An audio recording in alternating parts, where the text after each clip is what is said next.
형님, 빗물이 와인보다 시원하죠? 주제 파악 좀 하고 살지 그랬어요. 잘 가요. 다신 보지 말자고. 엄마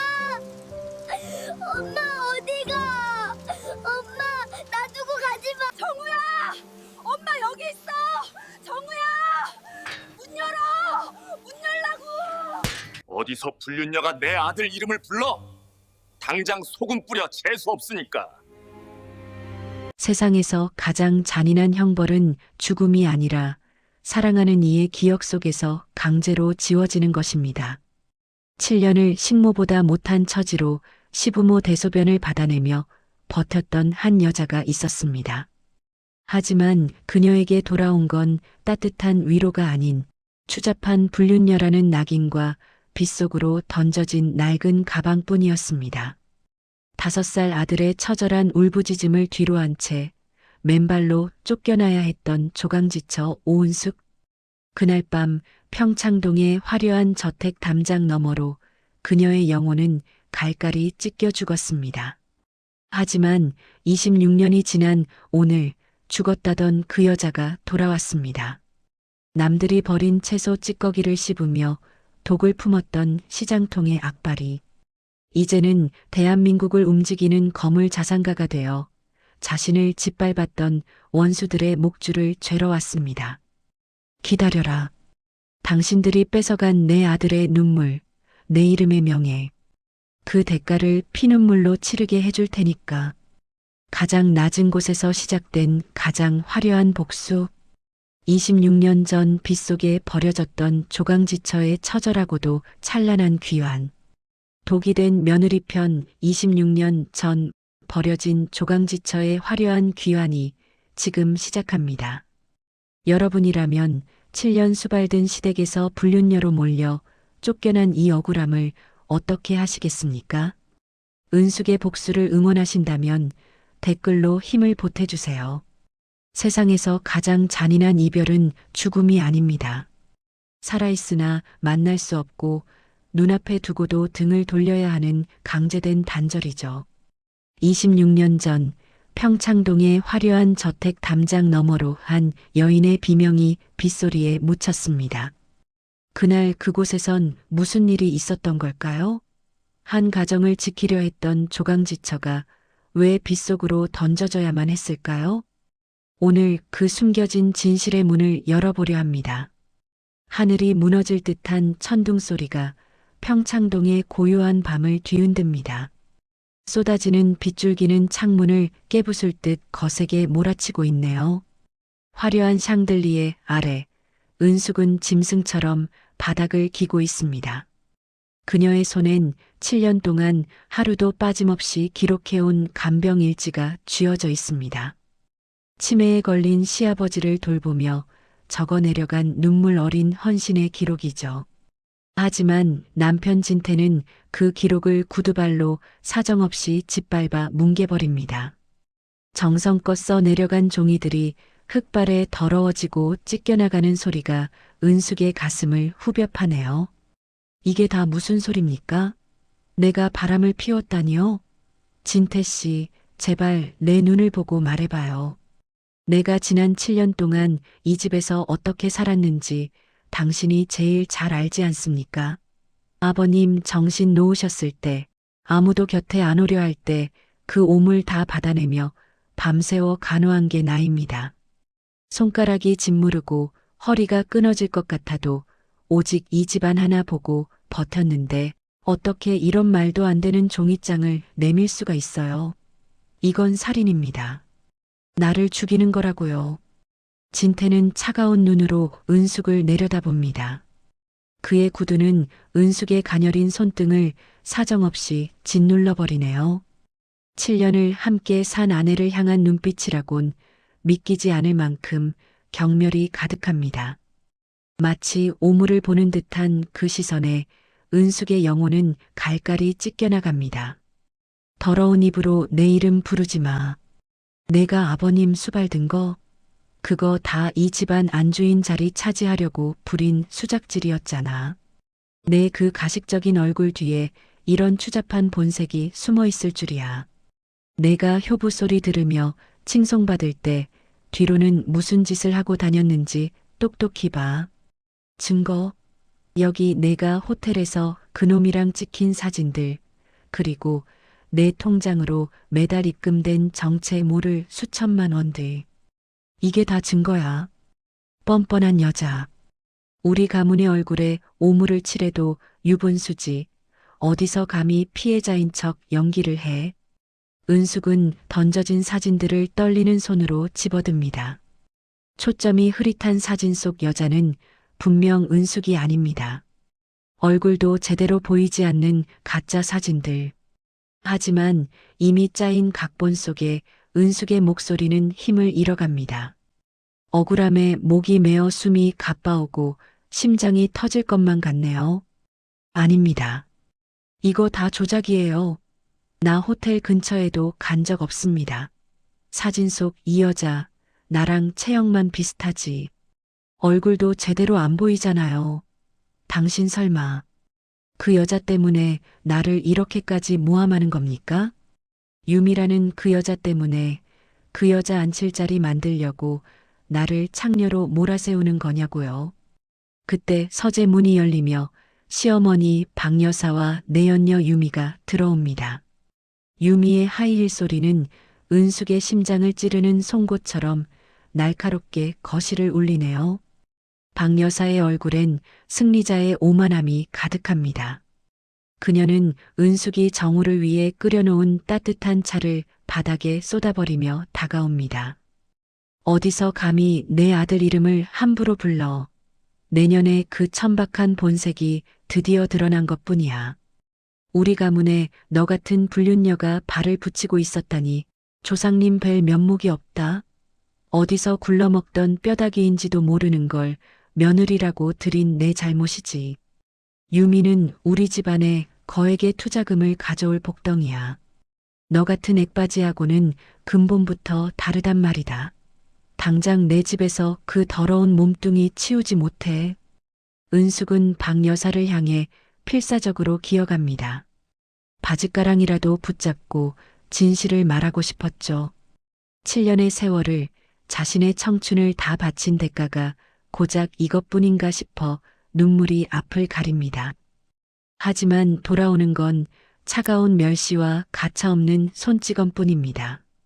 찰싹 뺨을 때리는 소리가 서재 안을 서늘하게 울립니다. 은숙의 고개가 돌아가고 입술이 터져나갑니다. 입 닥쳐. 내년이 내 남편 수발든 건 다 이 집 재산 노리고 한 연기 아니었어? 아버님이 제정신 아닐 때 유언장이라도 고쳤을까봐 옆에서 알랑방구. 낀 거 내가 모를 줄 알아? 정우는 내가 키울 테니 넌 몸만 나가. 아니, 내년 몸뚱이에 걸친 그 비싼 옷조차 우리 아들 돈으로 산 거니 아까워. 당장 벗어놓고 꺼져. 경비들 불러서 소금 뿌리기 전에 내 발로 나가란 말이다. 유미는 은숙 옆으로 다가가 귓속말하듯 잔인하게 속삭입니다. 고가 향수 냄새가 은숙의 코끝을 찌르네요. 그것은 독약보다 더 독한 승리자의 향기였습니다. 은숙의 귀에 꽂히는 그녀의 웃음소리는 악마의 소리보다 더 소름 끼칩니다. 형님, 너무 억울해하지 마세요. 세상은 원래 힘 있는 사람 편이거든요. 형님이 아무리 결백하다고 외쳐봐야 이미 언론엔 재벌가 며느리의 추잡한 불륜으로 기사가 다 깔렸으니까. 세상 사람들 모두가 형님을 손가락질할 텐데 어디 가서 하소연할 거예요? 아, 그리고 정우 걱정은 마세요. 내가 아주 새엄마 노릇 톡톡히 해줄 테니까. 정우가 나를 엄마라고 부르는 날 형님은 이 세상에서 완전히 지워지는 거예요. 은숙은 악에 받쳐 유미에게 달려들려 합니다. 하지만 남편 진태의 거친 손에 의해 바닥으로 내팽개쳐집니다. 이마가 탁자 모서리에 부딪히며 붉은 선혈이 흐르기 시작하네요. 시야가 붉게 물들어갑니다. 육체의 통증보다 가슴을 후벼 파는 배신감이 더 뼈아프게 다가옵니다. 정우가 너 같은 불륜녀를 엄마라고 부르게 할 순 없어. 내 아들 인생 망치고 싶지 않으면 조용히 꺼져. 여보, 유미야. 얘 짐 다 밖으로 던져버려. 쓰레기 치우듯 싹 다 치워버리라고. 폭우가 쏟아지는 밤, 평창동 대저택의 문이 열립니다. 은숙의 낡은 가방 몇 개가 흙탕물 위로 비참하게 내던져지네요. 은숙은 속옷 차림에 얇은 겉옷 하나만 걸친 채 대문 밖으로 밀려납니다. 7년의 세월이 단 7분 만에 쓰레기처럼 버려졌습니다. 차가운 빗물이 상처 입은 살결을 파고드네요. 열어줘요. 정우야, 정우야, 엄마 여기 있어. 어머니, 제발 한 번만 살려주세요. 정우 얼굴 한 번만, 딱 한 번만 보게 해주세요. 내가 잘못했어요. 시키는 대로 다 할게요. 제발 우리 정우랑만 있게 해주세요. 2층 테라스에서 와인 잔을 든 유미가 은숙을 내려다봅니다. 그녀는 붉은 와인을 은숙의 머리 위로 천천히 부어버립니다. 빗물과 섞인 와인이 은숙의 셔츠를 피처럼 물들입니다. 마치 낙인이라도 찍는 것처럼요. 빗속에 젖은 은숙의 몰골을 보며 유미는 깔깔거리며 웃음을 터뜨립니다. 형님, 아니 이제 아줌마지? 와인 맛이 어때요? 형님 인생처럼 쓰죠? 이 비에 젖어서 덜덜 떠는 꼴을 보니 정말 가관이네. 잘 가요. 다신 이 근처에 얼씬도 하지 마. 다음엔 경찰 부를 거니까. 어머, 비가 더 오네. 감기 걸리지 않게 빨리 사라져요. 추잡하게 굴지 말고. 그때 닫혀있던 2층 창문이 열립니다. 5살 정우의 자지러지는 울음소리가 들려오네요. 빗소리를 뚫고 가슴을 후벼 파는 아이의 비명입니다. 그 가냘픈 외침이 은숙의 귓가를 때리자 멈췄던 심장이 다시 고동칩니다. 엄마, 엄마 어디가? 엄마, 놔두고 가지 마. 엄마, 나 무서워. 엄마. 정우의 울부짖음에 은숙은 심장이 찢어지는 고통을 느낍니다. 진흙탕 바닥에서 담벽을 타고 간신히 일어납니다. 손톱이 깨지고 피가 나도 상관없었습니다. 오직 아들의 목소리뿐이었죠. 빗물인지 눈물인지 모를 액체가 얼굴을 타고 쏟아집니다. 정우야, 엄마 여기 있어. 정우야, 울지 마. 엄마가 곧 데리러 갈게. 엄마가 꼭 갈게. 정우야. 하지만 창문 안쪽에서 진태의 거친 손이 정우를 방 안으로 끌고 들어갑니다. 창문은 쾅 소리를 내며 닫히고 정우의 소리는 거센 빗소리에 완전히 묻혀버립니다. 세상 모든 빛이 사라진 기분입니다. 은숙은 무릎을 꿇고 진흙탕 바닥을 손톱이 빠지도록 긁으며 울부짖습니다. 안 돼, 정우야. 정우야. 은숙은 한동안 빗속에서 시체처럼 누워 있었습니다. 차가운 빗물이 체온을 앗아가지만 가슴 깊은 곳에서는 증오의 불꽃이 타오르기 시작합니다. 그녀는 진흙투성이가 된 손으로 바닥을 짚고 천천히 몸을 일으킵니다. 슬픔은 분노로, 절망은 사리로 변해갑니다. 더 이상 잃을 것이 없는 사람의 눈은 짐승처럼 번뜩입니다. 사람들은 말합니다. 신은 견딜 수 있는 시련만 주신다고요. 하지만 그날 밤 신은 나를 버렸습니다. 7년을 바쳐 지킨 가정이 신기루처럼 사라졌을 때 정조를 지킨 조강지처가 창녀보다 못한 취급을 받으며 쫓겨났을 때 나는 결심했습니다. 이제 법도 양심도 믿지 않겠노라고요. 오직 내 손으로 저들의 심장을 도려내겠노라고 말이죠. 은숙은 저택의 꺼진 불빛을 향해 서늘한 눈빛을 보냅니다. 빗물에 젖은 머리카락 사이로 보이는 눈동자는 더 이상 예전의 선한 며느리가 아닙니다. 은숙의 입술이 미세하게 떨리며 저주의 문장을 내뱉습니다. 기다려라, 강진태. 기다려라, 박여사. 그리고 유미 내년까지. 당신들이 뺏어간 내 아들의 눈물, 내 이름의 명예, 내 인생의 7년.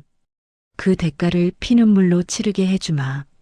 내가 다시 이 문을 열고 들어오는 날 당신들은 죽고 싶어도 죽지 못하는 지옥을 보게 될 거야. 반드시 그렇게 만들 거다.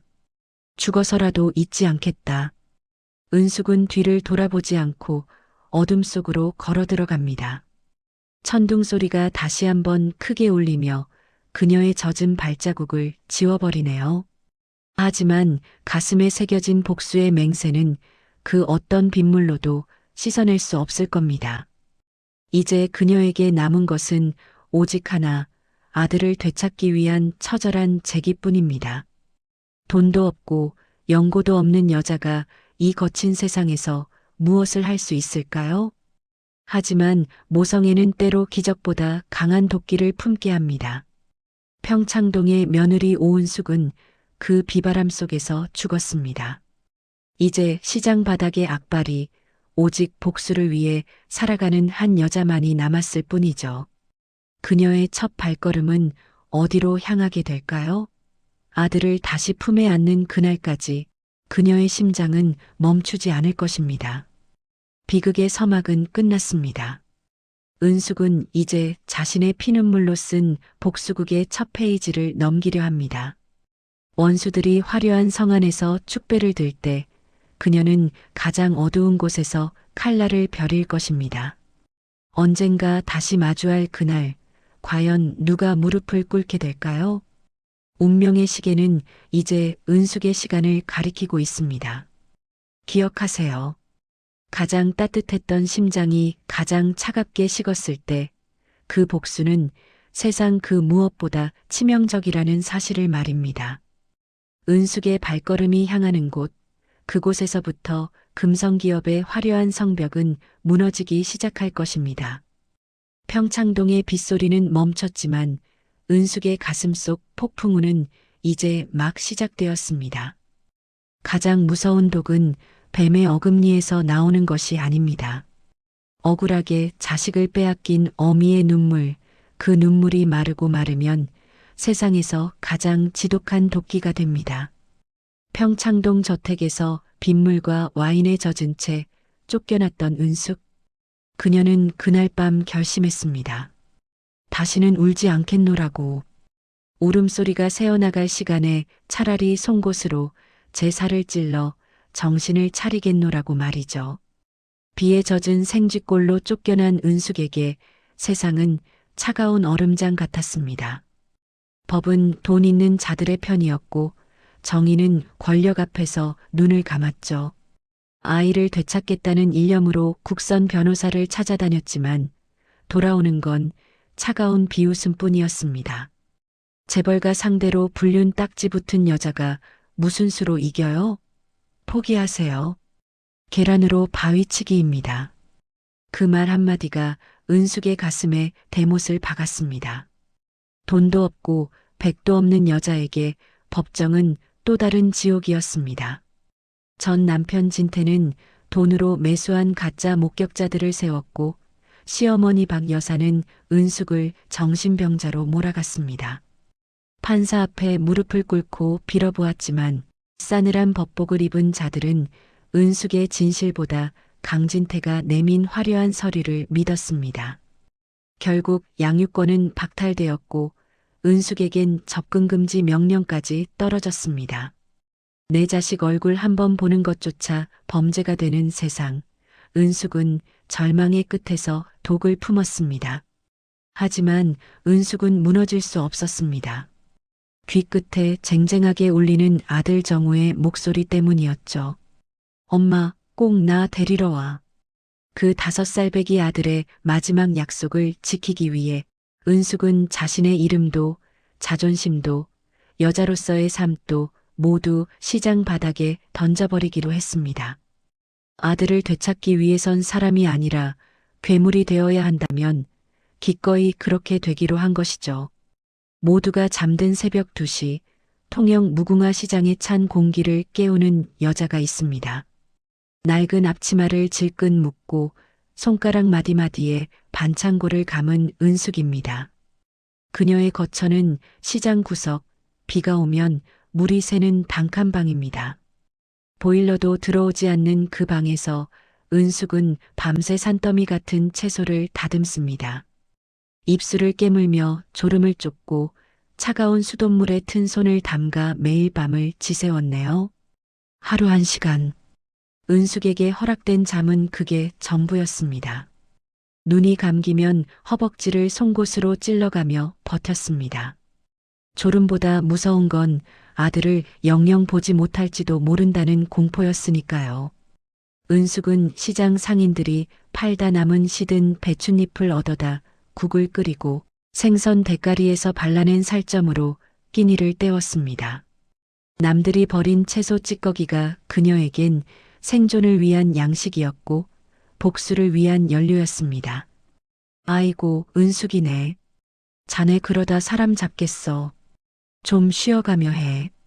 얼굴이 반쪽이네. 젊은 여자가 왜 그렇게 독하게 굴어? 죽은 사람 소원도 들어준다는데 산 사람 소원 좀 들어주지 그래. 이웃 상인의 걱정 어린 말에도 은숙은 그저 비릿한 웃음을 지을 뿐입니다. 은숙의 손등은 겨울바람에 논바닥처럼 갈라져 피가 맺혔고 손톱은 흙물이 들어 빠질 듯 아려왔습니다. 겨울 새벽 얼음물에 손을 담그고 배추를 씻을 때면 손마디가 끊어지는 고통이 밀려왔지만 은숙은 비명조차 지르지 않았습니다. 그 고통이 깊어질수록 은숙의 도끼는 더욱 단단해졌습니다. 1푼, 2푼. 시장 바닥에서 굴러다니는 동전들을 피 같은 눈물로 닦아 모았습니다. 시장 상인들은 그런 은숙을 보고 독종 중에 독종이라 불렀습니다. 돈 냄새 하나는 기가 막히게 맡았고 한 번 잡은 기회는 절대 놓치지 않았으니까요. 하지만 은숙은 그 소리가 칭찬처럼 들렸습니다. 착한 며느리 오은숙은 죽었으니까요. 이제는 오직 아들을 되찾기 위해 악마보다 더 독해진 시장통 악바리만 남았습니다. 은숙은 매일 밤 잠들기 전 정우의 작은 양말 한 짝을 가슴에 품고 다짐했습니다. 정우야, 엄마가 간다. 꼭 간다. 아들에 대한 그리움이 목구멍까지 차올라 숨을 쉴 수 없던 어느 주말이었습니다. 은숙은 결국 평창동으로 향했습니다. 시장에서 입던 낡은 옷 대신 전당포에서 빌린 그나마 깨끗한 옷을 입고 말이죠. 혹시라도 아들이 엄마의 초라한 모습에 상처받을까봐 떨리는 손으로 머리를 매만졌습니다.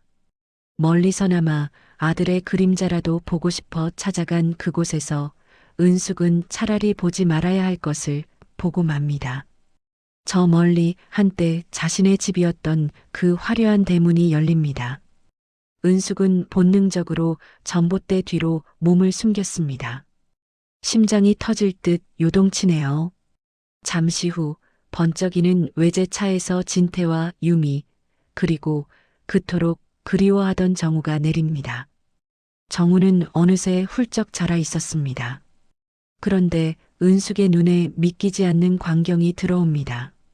정우가 유미의 손을 꼭 잡고 세상에서 가장 행복한 미소를 지으며 외치는 소리였습니다. 엄마, 오늘 놀이공원 정말 재밌었어. 엄마가 최고야. 나 다음에도 또 엄마랑 가고 싶어. 순간 은숙의 세상이 멈췄습니다. 그 엄마라는 이름은 오직 자신만이 가질 수 있는 훈장인 줄 알았습니다. 내 아이를 위해 목숨도 내놓을 수 있는 사람은 나뿐이라고 믿었습니다. 그런데 정우는 은숙이 빗속에서 피눈물을 흘리며 지키려 했던 그 아이는 자신을 내쫓은 악마 같은 여자에게 엄마라며 안기고 있었습니다. 아이의 맑은 웃음소리가 은숙의 가슴엔 날카로운 칼날이 되어 박혔습니다. 엄마, 엄마라고 불렀니? 정우야, 엄마는 여기 있는데. 저 여자가 내 엄마가 아닌데.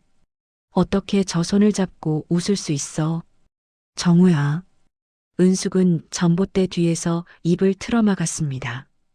울음소리가 밖으로 새어나가는 순간 자신의 구차한 정체가 들통날까봐 두려웠습니다. 아들이 보는 앞에서 거짓골로 나타나 그 행복을 깨뜨릴 용기도 없었습니다. 은숙은 자신의 손등을 피가 나도록 깨물며 오열했습니다. 빗물이 아닌 피눈물이 뺨을 타고 흘러내립니다. 내 자식이 원수를 어미라 부르는 모습을 지켜보는 것만큼 잔인한 형벌이 또 있을까요? 유미는 그런 정우를 다정하게 안아주며 은숙이 숨은 쪽을 비웃듯 바라봤습니다. 마치 다 알고 있다는 듯이 승리자의 미소를 지으면서요. 진태는 그런 두 사람을 보며 흐뭇하게 웃고 있었습니다. 은숙이 지켰던 그 자리에 다른 여자가 앉아 자신의 아들을 키우고 있었습니다. 은숙은 그 자리에서 무너져 내리고 싶었지만 이빨을 악물었습니다. 여기서 쓰러지면 정말로 지는 것이니까요. 그날 은숙은 깨달았습니다. 눈물로는 아무것도 되찾을 수 없다는 것을요. 착하게 살면 복이 온다는 말은 동화책에나 나오는 거짓말이라는 사실을 말이죠. 아들이 자신을 잊어버릴 만큼 세월이 흘러도 저들이 웃으며 승승장구할 때 은숙은 결심했습니다. 이제는 정많은 오은숙이 아니라 돈과 권력을 가진 사냥꾼이 되겠노라고요. 무시당하지 않을 힘, 아무도 넘볼 수 없는 재력을 쌓아 저들을 발밑에 두겠노라 맹세했습니다. 다시 돌아온 시장 바닥. 은숙의 칼질은 전보다 더 날카로워졌습니다. 이제 그녀는 단순히 반찬을 파는 여자가 아닙니다. 돈의 흐름을 읽고 사람들의 욕망을 파고들며 밑바닥에서부터 자신만의 성을 쌓기 시작합니다. 은숙은 남들이 버리는 생선 내장까지 긁어모아 젓갈을 담갔고 새벽 경매장에 누구보다 먼저 나타나 물건을 떼왔습니다. 이문이 남는다면 무슨 일이든 마다하지 않았네요. 저 여자 무서워. 돈 빌려주면 제 날짜에 안 갚는 꼴을 못 봐. 이자 한 푼 안 빼고 받아내더라고. 저러다 천벌 받지. 사람이 어쩜 저리 독해? 피도 눈물도 없는 여자야. 상인들의 수군거림을 들으면서도 은숙은 눈 하나 깜빡하지 않았습니다. 그 돈들이 모여야 아들을 되찾을 수 있는 성벽이 된다는 걸 알았으니까요. 천벌. 은숙은 이미 20년 전에 지옥을 맛보았습니다. 더 이상 무서울 게 없었죠. 은숙은 시장 한복판에서 가장 작은 노점으로 시작해 점차 가게를 늘려갔습니다. 남들이 힘들다고 포기하는 굳은 일들만 골라하며 밤낮 없이 일에 매달렸습니다. 은숙은 갈라진 손으로 아들의 빛바랜 사진을 쓰다듬으며 매일 밤 다짐합니다. 정우야, 엄마가 간다. 내가 부르는 그 엄마라는 이름, 내가 반드시 되찾아올게.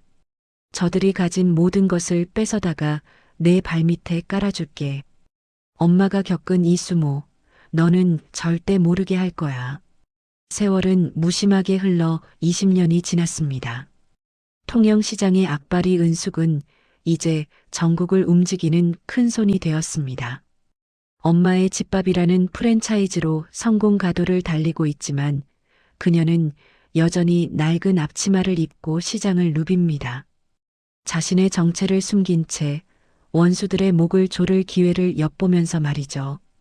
그녀의 창고엔 원수들의 숨통을 끊을 비장의 무기들이 차곡차곡 쌓여가고 있습니다. 한편 은숙이 그토록 그리워하던 아들 정우는 어떻게 자랐을까요? 금성기업의 후계자로 부족함 없이 자란 줄 알았던 정우. 하지만 그의 가슴 속에도 지워지지 않는 상처가 있었습니다. 비 오는 날 사라진 엄마의 파편 같은 기억, 그리고 자신을 엄마라 부르게 강요했던 새엄마 유미의 숨막히는 간섭. 정우는 그 답답한 집안을 벗어나기 위해 법학에 매달렸고 결국 재벌가 저승사자라 불리는 최고의 검사가 되었습니다. 운명의 수레바퀴는 이제 멈출 수 없는 속도로 돌아가기 시작합니다. 26년 전 평창동에서 시작된 비극. 이제 그 비극의 마침표를 찍을 주인공들이 한자리에 모이기 시작했습니다. 은숙이 벼려온 칼날이 누구의 가슴을 가장 먼저 겨누게 될까요? 이제는 당하고만 살던 며느리가 아닙니다. 무서운 기세로 몰아칠 은숙의 반격이 시작됩니다. 시장통의 악바리 은숙과 검사 정우. 두 사람의 운명적인 재회가 이제 막 시작되려 합니다. 어머니는 아들을 알아볼까요? 그리고 아들은 자신을 버렸다고 믿었던 어머니의 진실을 마주할 준비가 되었을까요? 복수는 차갑게 식었을 때 가장 맛있다고들 하죠. 은숙의 식탁에 올라올 첫 번째 재물은 누구일까요? 26년간 차갑게 식혀온 그녀의 복수극이 이제 전 국민을 울릴 준비를 마쳤습니다. 인연의 끈은 질기고도 잔인합니다. 아무리 멀리 도망쳐도 아무리 깊이 숨겨도 결국 제자리를 찾아 돌아오게 마련이니까요. 26년이라는 긴 시간 동안 은숙은 오직 복수라는 칼날을 갈며 밑바닥을 기어왔습니다. 그리고 그 시간 동안 은숙의 가슴에 대못을 받고 떠난 아들. 정우는 원수들의 손에서 재벌가 저승사자라 불리는 냉혈한 검사로 성장했습니다. 빗속에서 울던 5살 꼬마가 이제는 정의의 심판자가 되어 원수의 목을 겨누고 있네요. 서울중앙지검의 차가운 조사실. 무거운 침묵을 깨고 육중한 철문이 열립니다. 그곳엔 화려한 명품 슈트를 입고 오만한 표정으로 앉아있는 금성기업의 후계자 강진태가 있습니다. 횡령과 배임 혐의로 소환된 그는 여전히 세상 무서운 줄 모르고 거드름을 피우고 있네요. 책상 위에 다리를 꼬고 앉아 금시계를 만지작거리는 그 모습은 예전 은숙을 내쫓던 그날의 잔인함을 그대로 닮아 있습니다. 그런 진태 앞에 한 젊은 검사가 서류 뭉치를 내던지며 마주 앉습니다. 차가운 얼음처럼 냉정한 눈빛, 바로 은숙의 아들 정우입니다. 강진태 씨, 이 서류들이 다 본인 서명 맞습니까? 유령 회사를 통해 비자금을 조성하고 투자자들의 피눈물을 짜내어 사치방탕하게 사용한 내역입니다. 당신이 해외 카지노에서 탕진한 그 돈이 사실은 하청업체 노동자들의 목숨값이라는 생각은 안 해보셨나요? 변명할 기회는 충분히 드렸으니 이제 진실을 말씀하시죠. 당신이 무너뜨린 수많은 가정의 무게가 이 종이 몇 장에 다 담겨 있습니다. 진태는 코웃음을 치며 정우를 빤히 쳐다봅니다. 자신의 핏줄이라는 사실은 꿈에도 모른 채 그저 앞길을 가로막는 성가신 애송이 검사로만 여기고 있군요. 진태의 눈엔 정우의 서슬 퍼런 정의감이 그저 가소롭게만 보일 뿐입니다. 비릿한 미소를 지으며 그는 오히려 정우를 위협하듯 다가옵니다. 검사님, 세상을 너무 정직하게만 보시는 거 아닙니까? 사업하다 보면 융통성도 좀 발휘하는 법이죠. 큰 산을 옮기려면 흙탕물도 좀 튀기는 법인데 고작 이런 일로 사람을 오라가라 합니까? 우리 집안이 이 나라 경제에 기여한 게 얼마인데 말이죠. 우리 집사람 유미가 알면 아주 섭섭해할 텐데 검사님 뒷감당 가능하시겠어요? 정우의 눈썹이 미세하게 떨립니다. 유미라는 이름을 들을 때마다 가슴 한구석이 서늘해지는 건 왜일까요? 어릴 적 비 오는 날 사라진 친어머니의 기억은 희미하지만 자신을 엄마라고 부르게 강요했던 유미의 차가운 눈빛은 여전히 정우의 영혼을 갉아먹고 있었습니다. 정우는 애써 감정을 억누르며 진태의 목을 죄어옵니다. 그의 목소리는 낮지만 칼날처럼 날카롭습니다. 당신 부인이 누구든 관심 없습니다. 내가 관심 있는 건 당신이 가로챈 남의 눈물입니다. 이번엔 적당히 넘어갈 생각 마십시오. 당신 뒤를 봐주던 세력들도 이제 다 등을 돌렸으니까요.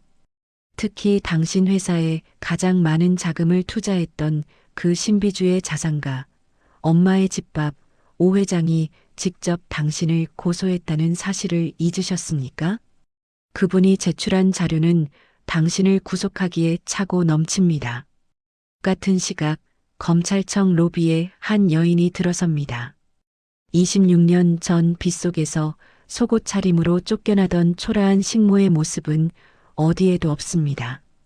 우아한 진주 목걸이와 단정한 실크 슈트, 그리고 세월의 풍파를 견뎌낸 강인함이 서린 얼굴. 바로 은숙입니다.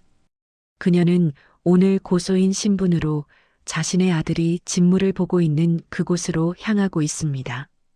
한 걸음 한 걸음 옮길 때마다 가슴이 터질 듯 요동치네요.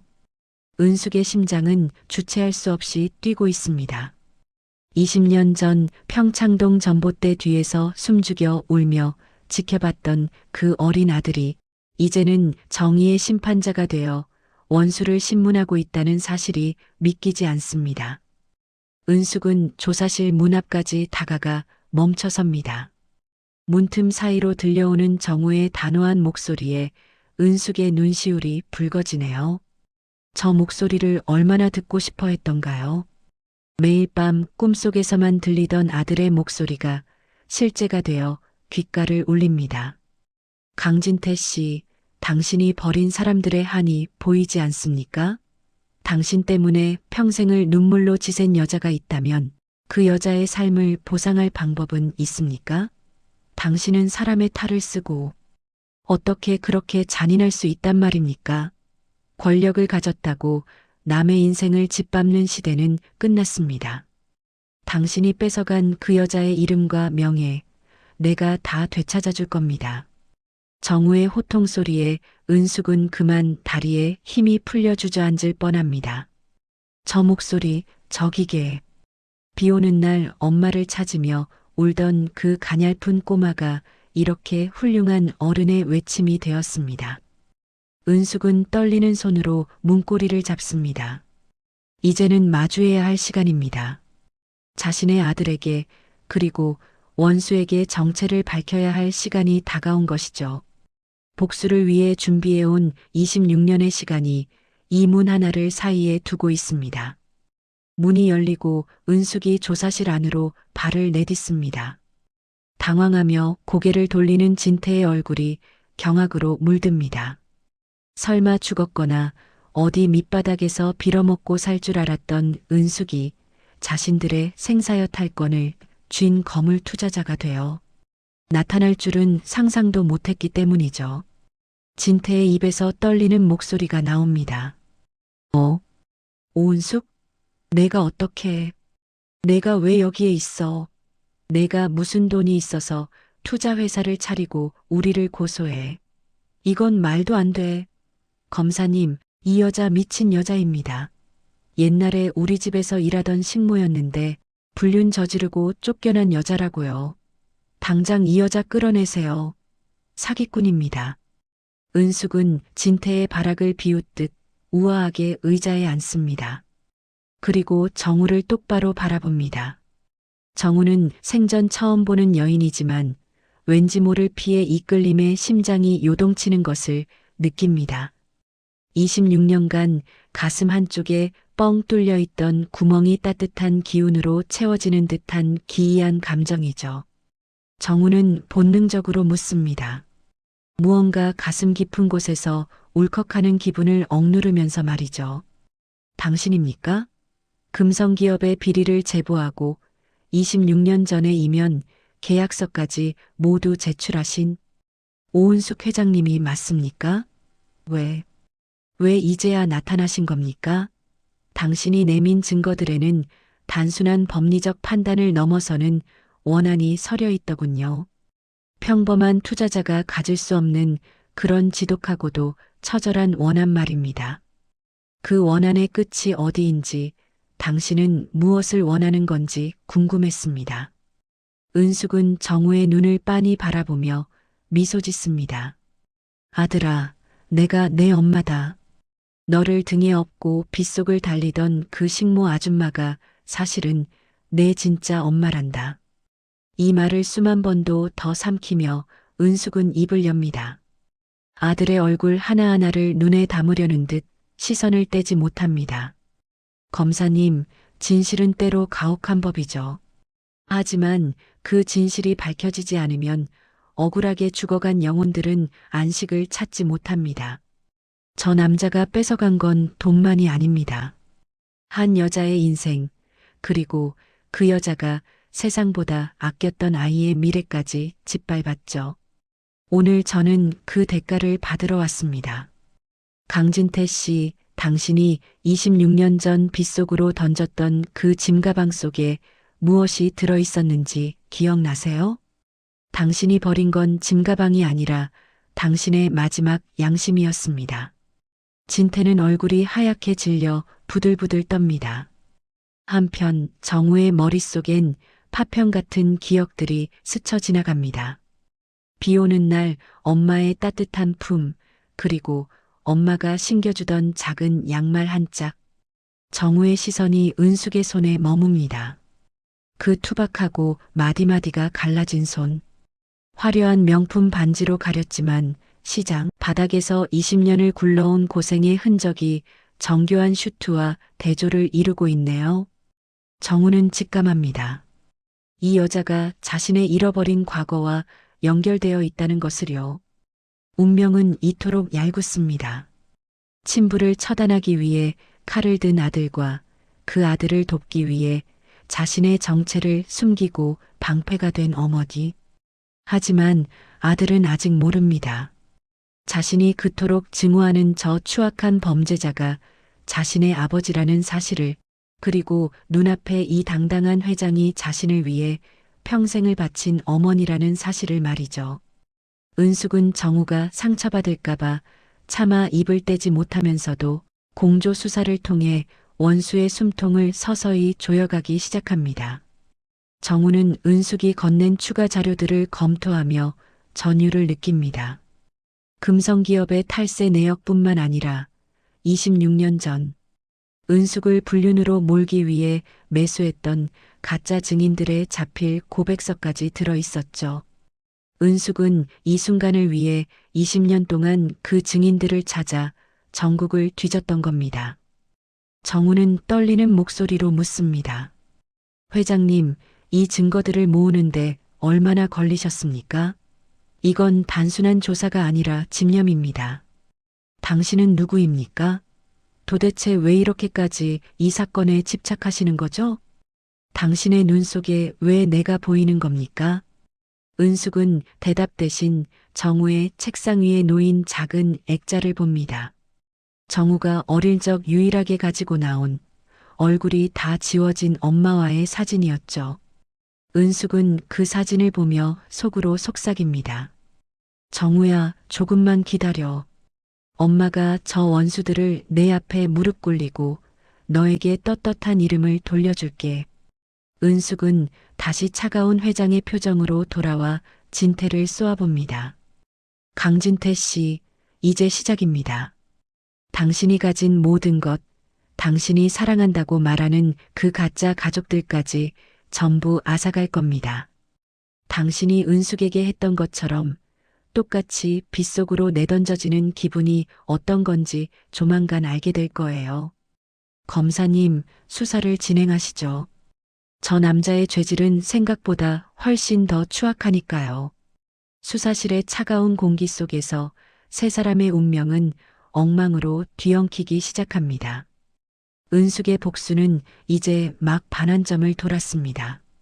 원수의 몰락은 시작되었고 진실의 문은 활짝 열렸습니다. 하지만 복수의 끝에 기다리는 것이 진정한 행복일지 아니면 또 다른 비극의 시작일지는 아무도 모릅니다. 아들은 이제 자신의 칼끝이 어디를 향해야 하는지 깨닫기 시작했고 어머니는 그 칼날이 아들을 다치게 하지 않도록 스스로 방패가 되기로 했습니다. 26년의 침묵이 깨지고 거대한 운명의 폭풍이 평창동 저택을 향해 휘몰아치기 시작합니다. 승리는 싸워서 얻는 것이 아니라 적이 스스로 무너지게 만드는 것입니다. 26년 전 은숙은 아무런 준비 없이 성 밖으로 내던져진 패배자였지만 지금의 은숙은 다릅니다. 그녀는 이미 원수의 성벽 가장 깊숙한 곳까지 침투한 거대한 목마와도 같죠.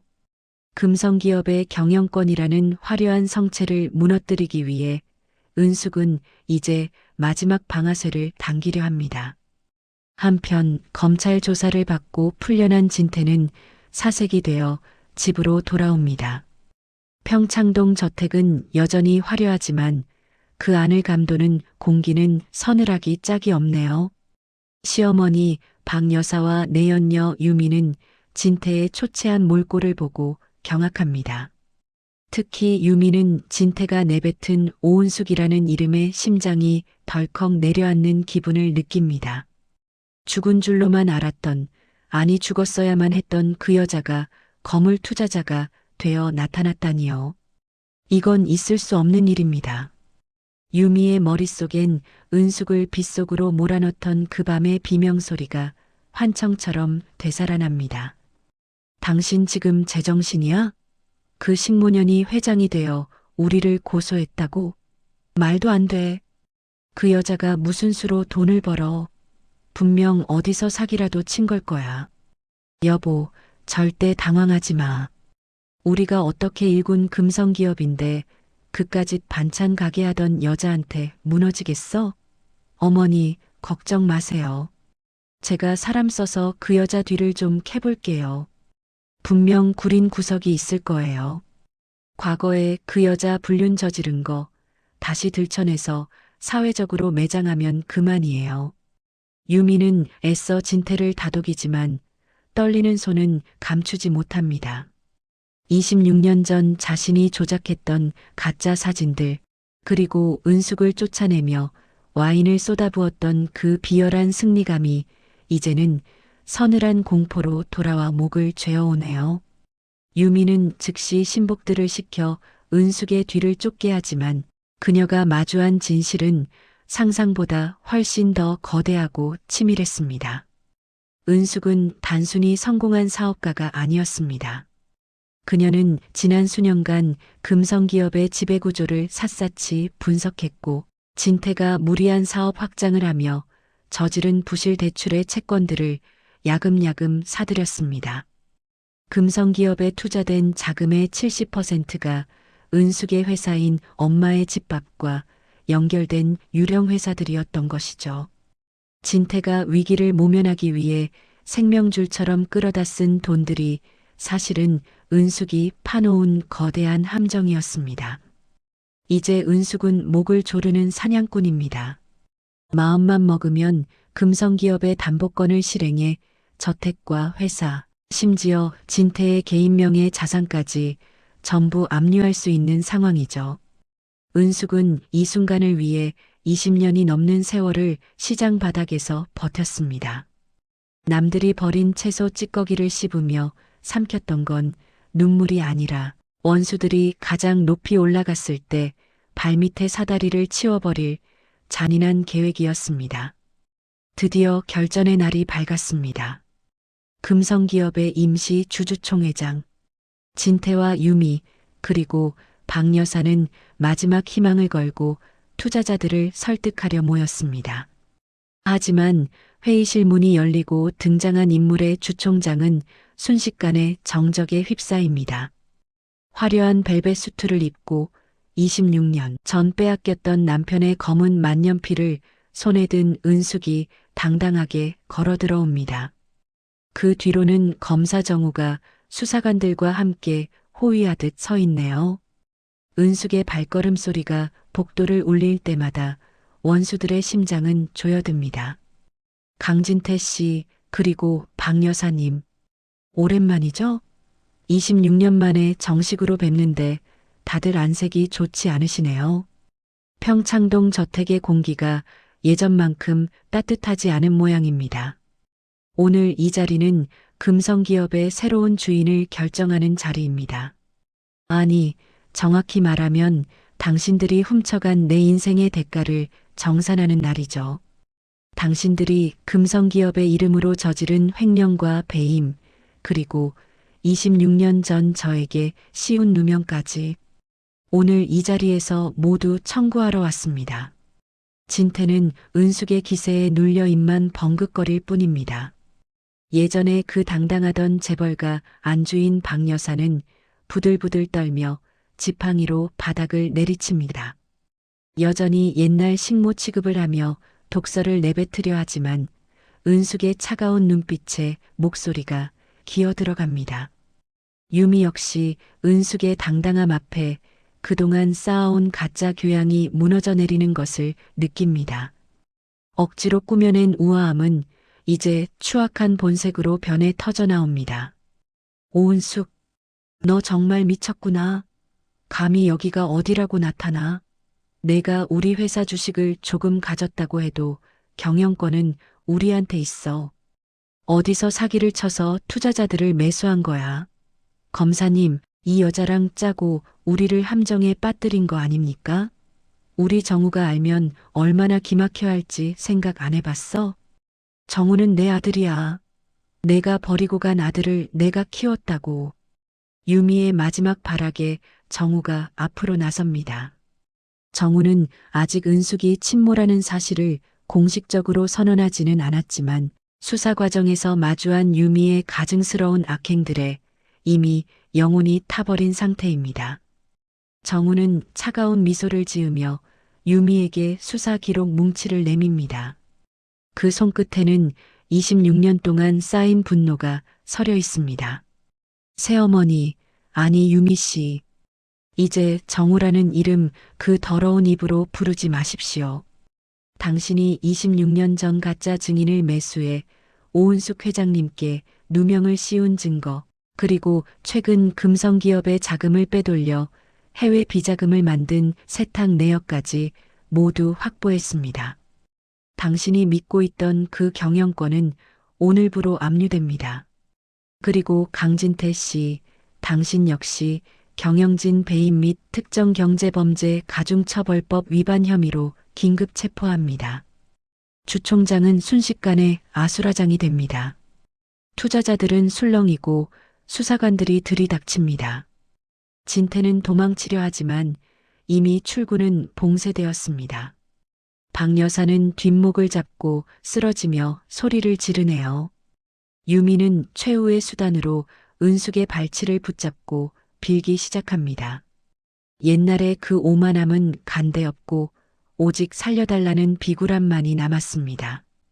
헝클어진 머리와 번진 화장은 그녀의 추락을 상징하는 듯합니다. 은숙은 그런 유미를 차갑게 내려다보며 테이블 위에 놓인 물병을 들어 그녀의 머리 위로 천천히 쏟아붓습니다.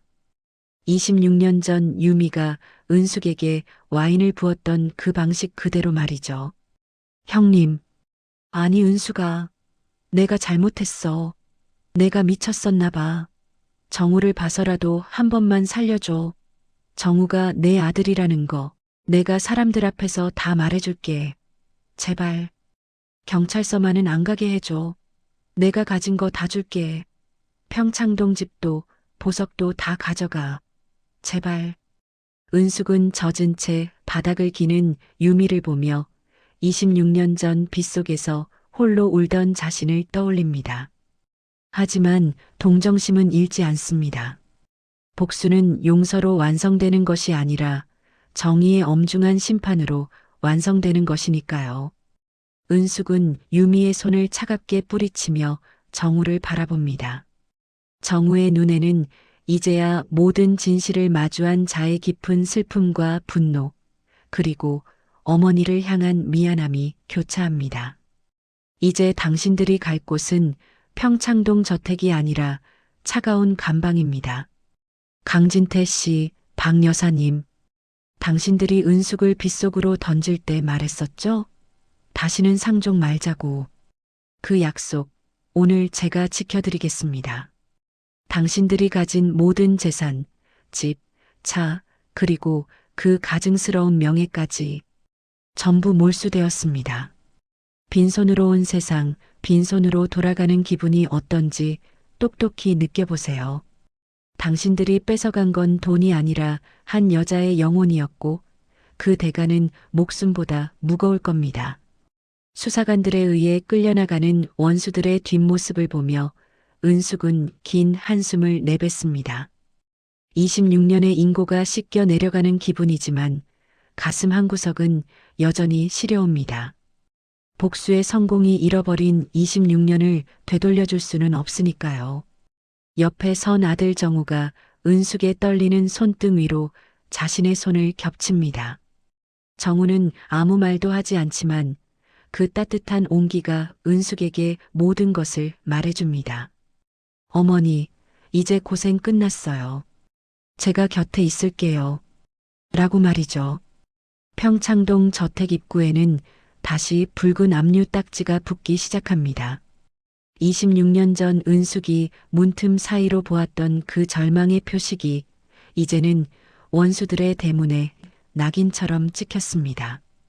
은숙은 저택을 나오며 하늘을 올려다봅니다. 먹구름이 걷히고 맑은 햇살이 은숙의 얼굴을 비춥니다. 하지만 이것이 끝이 아닙니다. 진정한 복수는 저들이 잃은 것을 뼈저리게 후회하며 평생을 죄책감 속에 사는 것임을 은숙은 알고 있습니다. 은숙은 이제 자신의 성 안으로 들어온 목마에서 내려와 승리자의 깃발을 꽂습니다. 그녀는 이제 더 이상 식모 오은숙도 시장통 악바리도 아닙니다. 당당한 경영자이자 무엇보다 소중한 아들의 어머니로 다시 섰습니다. 하지만 그녀의 눈시울은 다시 젖어듭니다.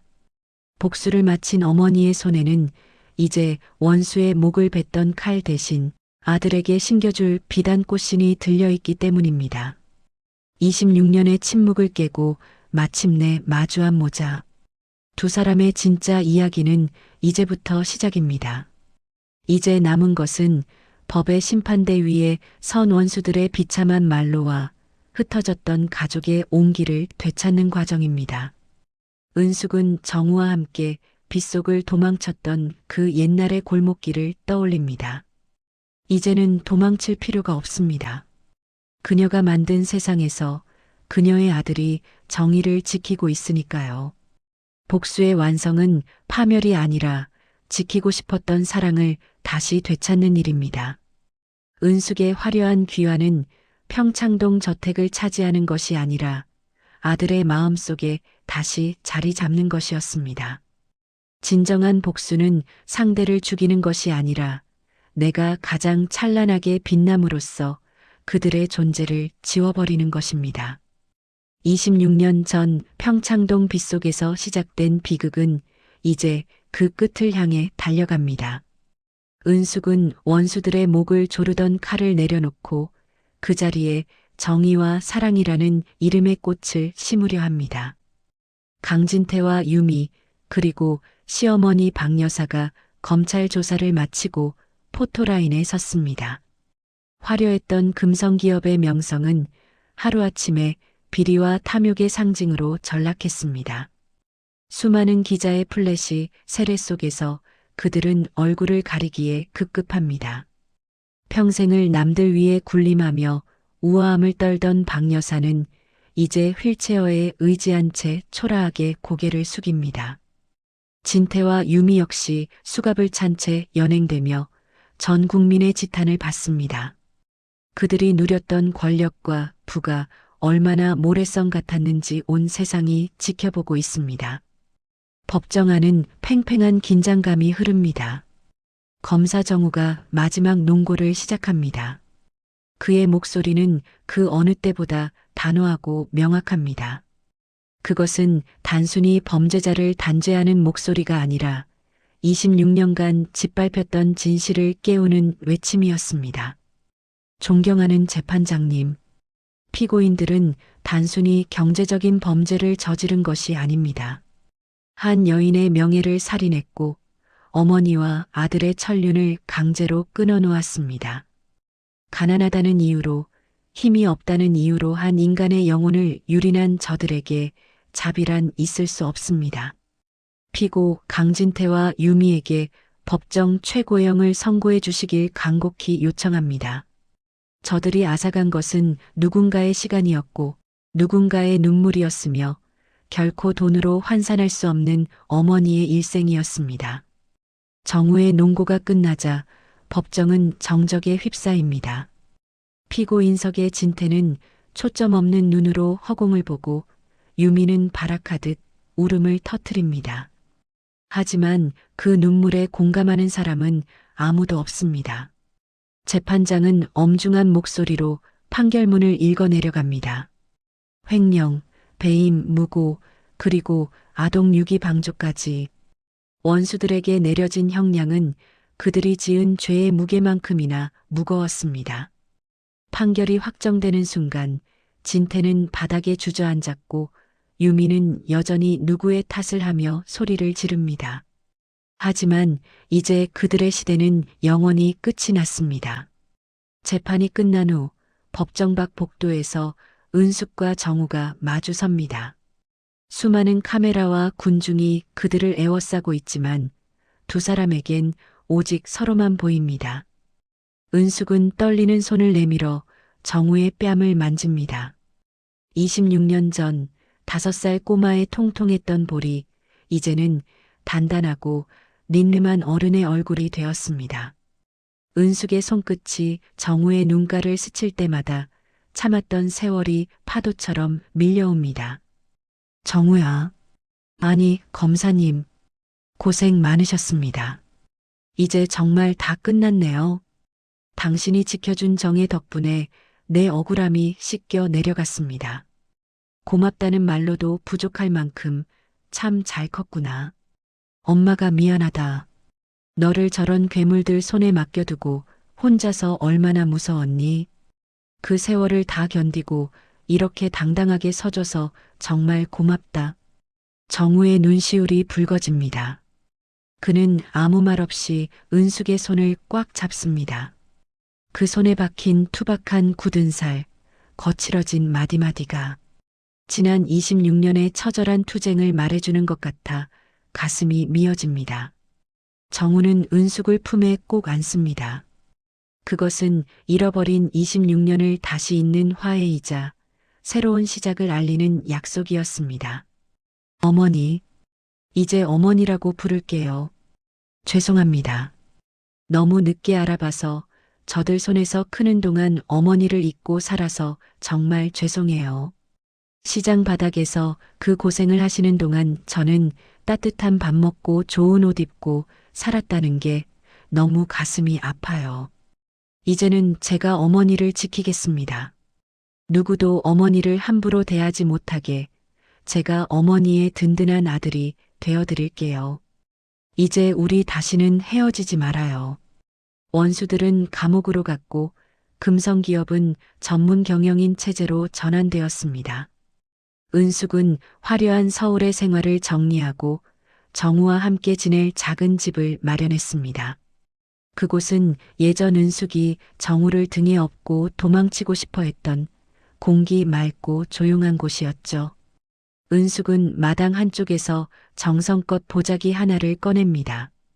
그 안에는 시장 바닥에서 한 푼 두 푼 모아 마련했던 분홍색 비단 꽃신이 들어 있습니다.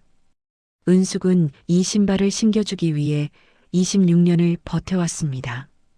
비록 정우는 이제 커다란 구두를 신는 성인이 되었지만 은숙에겐 여전히 등에 업혔던 어린 도련님이었습니다. 은숙은 꽃신 옆에 정우의 손을 꼭 쥐며 미소 짓습니다. 정우야, 엄마가 26년 전에 내게 신겨주고 싶었던 꽃신이다.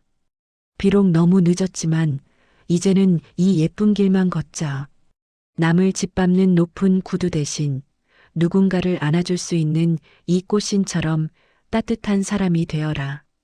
엄마는 그거면 충분하다. 내가 검사로서 정의를 지키는 것도 좋지만 이제는 내 삶의 행복을 먼저 찾았으면 좋겠어. 엄마가 못한 것까지 다 누리면서 그렇게 살아다오. 정우는 어머니가 내민 꽃신을 보며 참았던 눈물을 터뜨립니다. 그 작은 신발 안에 담긴 어미의 집념과 사랑이 얼마나 깊은지 이제야 온전히 느껴지기 때문입니다. 복수의 끝은 파멸이 아니라 결국 사랑으로 되돌아오는 것이었습니다. 은숙은 아들을 다독이며 먼 산을 바라봅니다. 평창동 저택의 차가운 빗줄기는 이제 기억 속에서 희미해지고 따스한 저녁 노을이 모자의 얼굴을 환하게 비춥니다. 시장통에 악발이 오은숙은 이제 없습니다. 오직 아들을 위해 맛있는 밥상을 차리는 평범한 어머니 은숙만이 남았을 뿐이죠. 그리고 그녀의 곁에는 세상 그 무엇보다 든든한 아들 정우가 있습니다. 26년의 침묵을 깬 비단꽃신의 복수는 그렇게 가장 따뜻하고 찬란한 마침표를 찍었습니다. 인생은 때로 비바람 몰아치는 밤 같기도 합니다. 하지만 포기하지 않고 걷다 보면 언젠가는 구름이 걷히고 눈부신 햇살이 비치기 마련이죠. 은숙 씨가 우리에게 보여준 건 복수의 기술이 아닙니다. 어떤 시련 속에서도 자식을 지키려는 어머니의 위대한 사랑, 그 사랑이 결국 세상을 이긴다는 진리였습니다. 마당가의 핀 꽃들이 바람에 흔들립니다. 은숙은 이제야 깊은 잠을 잘 수 있을 것 같습니다. 아버님의 유품인 만년필은 이제 정우의 가슴 포켓에 꽂혀 정의를 기록하고 있고 은숙의 발등에는 아들이 새로 사준 편안한 신발이 신겨져 있습니다.